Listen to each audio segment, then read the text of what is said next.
কেঁদে তো কোনো লাভ হবে না বড় বৌদি। যেভাবেই হোক সৌম্য যাওয়াটা আটকাতে হবে। অসম্ভব। সৌম্য আজ অব্দি বাড়ির কোনো কথা কখনো শুনেছে? চলে যাব বললেই তো আর হলো না। বাড়ির কারোর প্রতি কোনো দায় নেই। আর সবার কথা না হয় বাদ দিলাম, কিন্তু নিজের বাবা মার প্রতি? খবরটা পাওয়ার পর থেকেই দাদার মানসিক অবস্থাটা কোন জায়গায় পৌঁছেছে দেখেছিস? দুটো ধাক্কা সামলানো সহজ এই বয়সে? সত্যি কথা বলতে কি, তোদের দাদাই তো এ বাড়িতে ওই মেয়েটাকে সব থেকে বেশি ভালোবেসেছিল।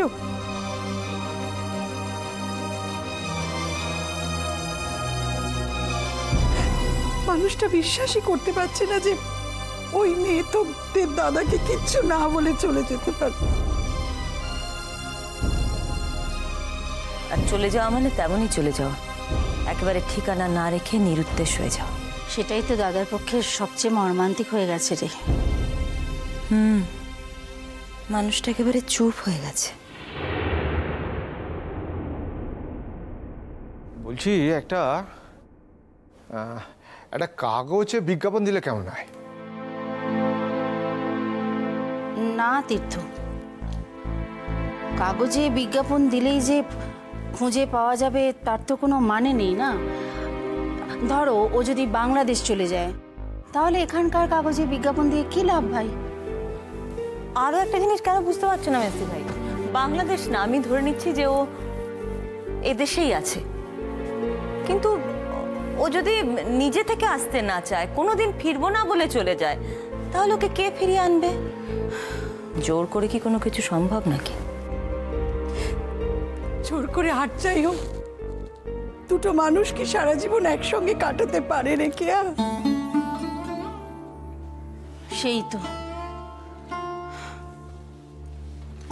কি করা যাবে বলো তো? একটা বার মেয়েটার সঙ্গে দেখা হলে কতগুলো কথা বলতাম।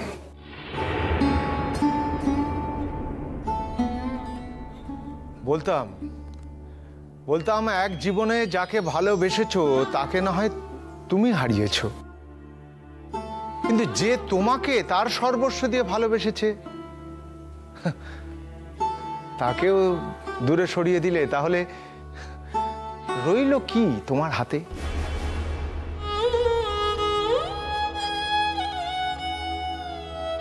আমার সাথে দেখা হলে না, আমি একটা কথাই বলতাম,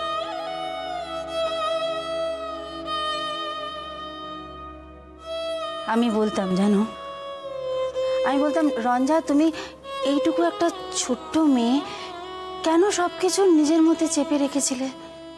কেন আমাদের সঙ্গে একটু শেয়ার করতে পারোনি?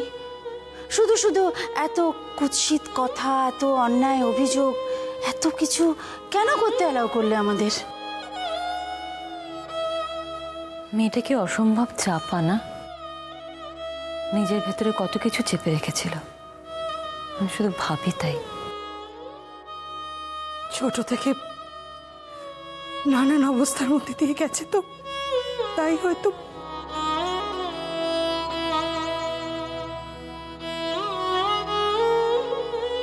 আইডিয়া।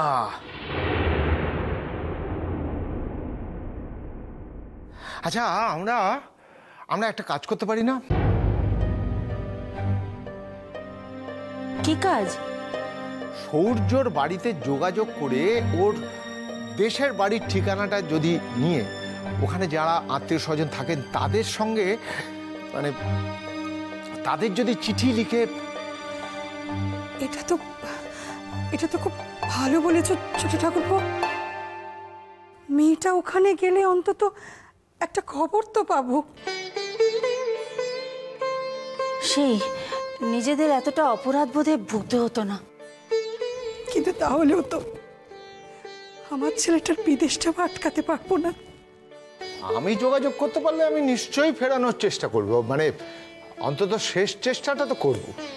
কিন্তু ও যদি ও দেশে না গিয়ে থাকে? আর তুমি চেষ্টা কি করবে? সমুর যেতে তো 1 সপ্তাহ বাকি। আমাদের সব দিক থেকে মেয়েটা একেবারে হাত পা বেঁধে দিয়ে চলে গেছে। আমি তো কোনো কুল কিনারা পাচ্ছি না। আমার একটা মাত্র ছেলে, সেদিন বাড়ি ছেড়ে বিদেশ বিভুঁইয়ে পড়ে থাকে। সেই মেয়েটা চলে গেল তো গেল, আমাদের ছেলেটার জীবনটাও মাঝপথে আটকে দিয়ে গেল। একটা কথা আমার মাথায় ঢুকছে না, ও নিজে না হয় সৌম্যকে ভালোবাসেনি, কিন্তু সৌম্য যে ওকে প্রচণ্ড ভালোবেসে ফেলেছে সেটা তো বুঝতে অসুবিধা হবার কথা নয়, তাই না? যথেষ্ট বুঝেছিল। তাই যদি বুঝবে তাহলে একবারও ভাবলো না এরপর আমার ছেলেটা কি করবে? সৌম্যর কথাটা ওর একবারও মনে পড়লো না। ভাববে বড় বৌদি, ভাববে, নিশ্চয়ই ভাববে। এটা তখন একটা ওই অবস্থার মধ্যে চলে গেছে আর কি, ওরকম একটা অবস্থায় ভাববে। না তীর্থ, যদি ভাবতোই তাহলে 2 দিন কেটে গেল, কই একবারও তো খোঁজ দিয়ে জানালো না যে কোথায় আছে। আসলে আমরাও তোর উপর খুব একটা সদয় ছিলাম না, তাই হয়তো। কিন্তু তোদের দাদা, তিনি তো সদয় ছিলেন। তিনি তো প্রাণ দিয়ে ভালোবাসতেন মেয়েটাকে।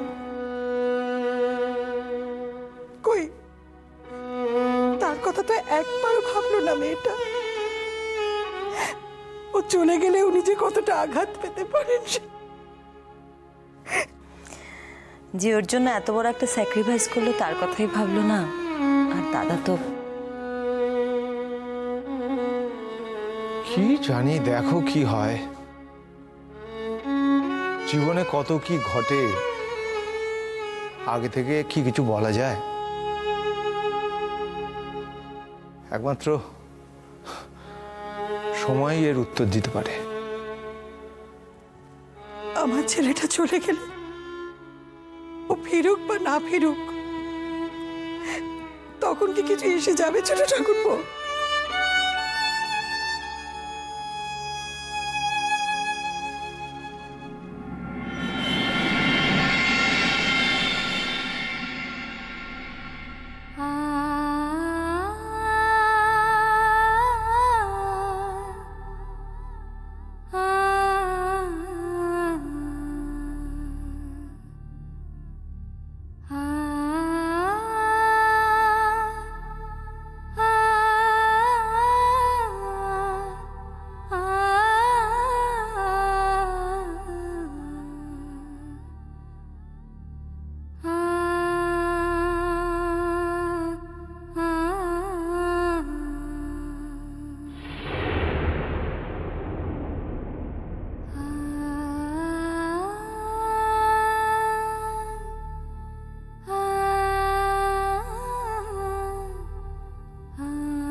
দিদিমণি আছেন? হ্যাঁ, কোন? সেক্রেটারি স্যার আপনাকে ডাকছেন, প্রেসিডেন্টের সঙ্গে কথা বলুন। ও আচ্ছা, ঠিক আছে, আপনি যান, আমি আসতেছি।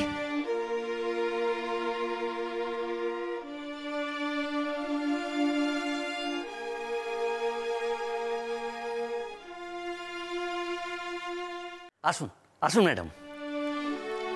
জানেন, আমি তো প্রেসিডেন্ট স্যারকে আপনার কথা বলতেই উনি বললেন আমি কালকেই ব্যাক করছি। উনি এসে গেছেন, খবর পাঠিয়েছেন আপনাকে নিয়ে আসতে। চলুন। আপনি যে কইছিলেন আমারে মানে আজ বাকি টিচারগুলো আলাপ করে দিবেন।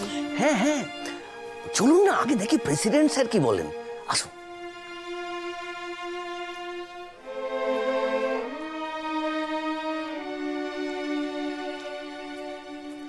স্যার আসুন দক্ষিণবাবু।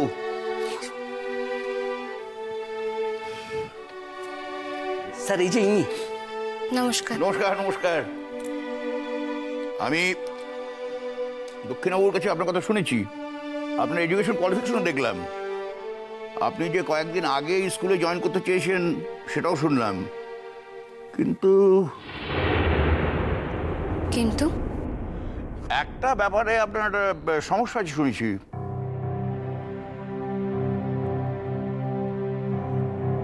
আপনি তো বিবাহিত, মানে ব্যাপার হচ্ছে যে এই চাকরির ব্যাপারে আপনার স্বামীর অনুমতি আছে কিনা, মানে সেটা তো আমরা জানি না। বিশেষ করে আপনার এই পোস্টটা বুঝতেই পারছেন, এটা একটা রেসিডেন্সিয়াল পোস্ট। স্যার আমি আমি সেক্রেটারি স্যারে কইছি যে আমার স্বামীর লগে আমার যোগাযোগ নাই, আমি অন্যগো আশ্রয় থাকতাম।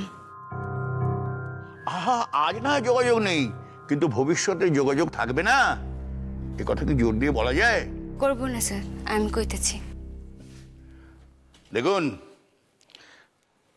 আপনার বয়স অল্প, আপনার পারিবারিক কোনো ঝামেলার কারণে, মানে সেটা যদি তার প্রভাব আমার স্কুলে এসে পড়ে, মানে যদি স্কুলটাকে এফেক্ট করে, তাই করবো না স্যার, আমার লিগা আপনার কোনো ঝঞ্ঝট পোহাইতে হইব না। আমি আমার লিগা এই স্কুলের কোনো ক্ষতি করতে পারব না, প্রাণ দিয়ে রক্ষা করুন স্কুল খানরে, আমার একবার বিশ্বাস করে দেখেন। আচ্ছা লক্ষ্মীবাবু, স্যার ওনার সঙ্গে তো অন্যান্য টিচার এখন আলাপ হয়নি? না স্যার, আজকেই করাবার কথা। তা কাজ করুন, আপনি অন্যান্য টিচারদের এখানে ডেকে আনুন, আমি না আলাপ করে দিচ্ছি সবার সাথে। আমি এক্ষুনি গিয়ে ওদের নিয়ে আসছি। Thank you.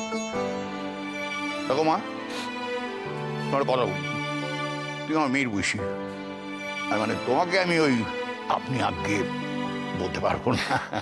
আচ্ছা ঠিক আছে, আপনি আমার তুমি কইেন। এখন কথা হচ্ছে, মানে আমার মনে হচ্ছে তুমি এখানকার অন্যান্য টিচার যারা আছেন তার থেকে বয়সে ছোট। এখন এই ধরনের কেসে কি হয়, যারা সিনিয়র তাদের একটা কমপ্লেক্স কাজ করে, মানে একটা ইগো কমপ্লেক্স যাকে বলে আর কি। তোমায় কিন্তু ব্যাপারটাকে খুব খুব কেয়ারফুলি, খুব সাবধান হ্যান্ডেল করতে হবে। আপনি আমার উপর ভরসা রাখেন স্যার, আমি সবার লগে তাল মিলিয়ে চলুম। হ্যাঁ, আমার লইয়া আপনি চিন্তা করেন না। Thank you, thank you. কি জানো, আসলে না এই স্কুলটা আমার প্রাণ। আমি আমি চাই স্কুলটা একদিন সমাজে একটা শীর্ষস্থানে পৌঁছে। আর এই ব্যাপারে আমি অনেক আশা নিয়ে তোমার উপর সমস্ত দায়িত্ব দিচ্ছি, তোমাকে স্কুলে হেডমিস্ট্রেস করছি। এই সুযোগ পাইয়ে আমি নিজেরা ধন্য মনে করতেছি স্যার।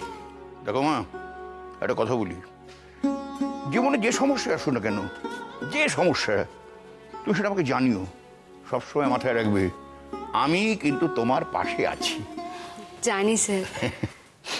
স্যার ওনারা এসে গেছেন। হ্যাঁ হ্যাঁ, আসুন আসুন আসুন। আপনি এখান থেকে আসুন।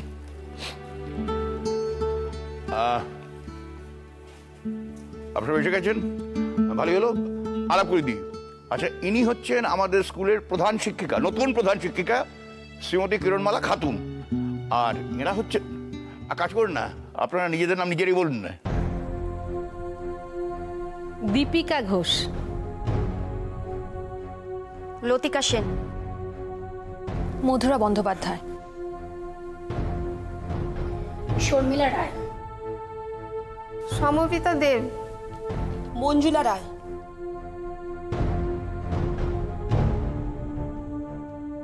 তাহলে আপনি আপনার স্ট্রেংথ বুঝে নিন। হ্যাঁ, আমার দায়িত্ব শেষ, আমি তো চললাম। ভালো কথা, আমি যাচ্ছি, আর সবার সঙ্গে আবার দেখা হবে। স্যার আমি সঙ্গে যাবো স্যার। চল চল চল প্লিজ, আমি আসি। আর আপনারা বসেন না। আপনি বুঝি বাঙাল? হ, কেন?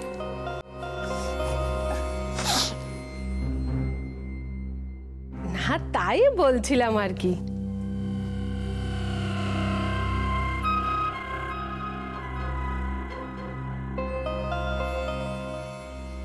আপনি কি রিফিউজি? জানো তো দীপিকা দি, ওপার বাংলা থেকে গাদা ঘুরছে রিফিউজি এপার বাংলায় এসেছে না।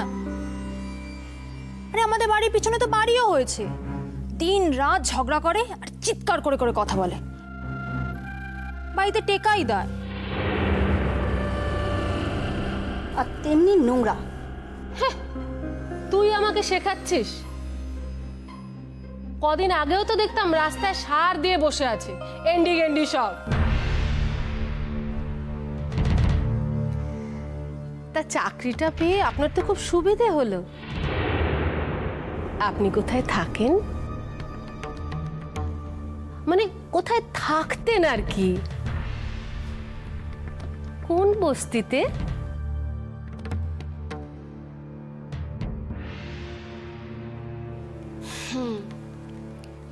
এই চাকরিখান পাইয়া আমার যে মেলা সুবিধা হয়েছে, হয় এতে কোনো সন্দেহ নাই। তো আমার তো এখন মনে হইতেছে যে আপনাকে সুবিধাও কোনো কম হয় নাই।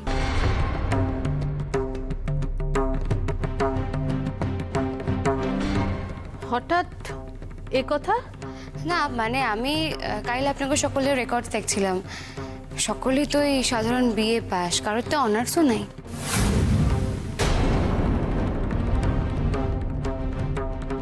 তাতে কি হয়েছে? স্কুল কর্তৃপক্ষ প্রয়োজন মনে করেছে তাই আমাদের চাকরি দিয়েছে। হ্যাঁ তা তো বটে। তো আমি না এখানে অন্য কথা ভাবতেছিলাম। কি কথা বলুন তো? না আমি যতদূর শুনছি মানে প্রেসিডেন্ট স্যার নাকি নিজে ওপার বাংলার মানুষ এবং তিনি এই স্কুলখান তৈয়ারি করছেন রিফিউজিগুলিকা।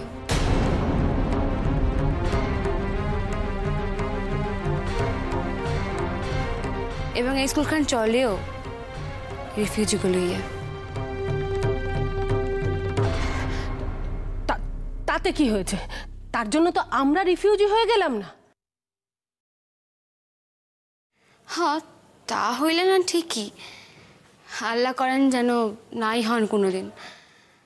তাই আপনি গো সকলের তো গ্রাসাচ্ছাদন চলে এই রিফিউজিকে পড়াইয়া, তাই না?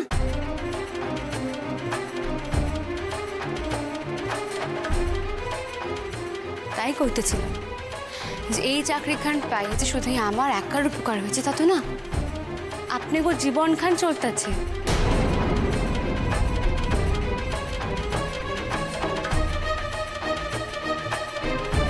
আর যাগুলো ইয়া গ্রাসাচ্ছাদন করতেছেন তা করে কেমনি অপমান করেন কোন তো? কেমন শিক্ষিকা আপনারা? কি শিক্ষা দিবেন ছাত্রীকে?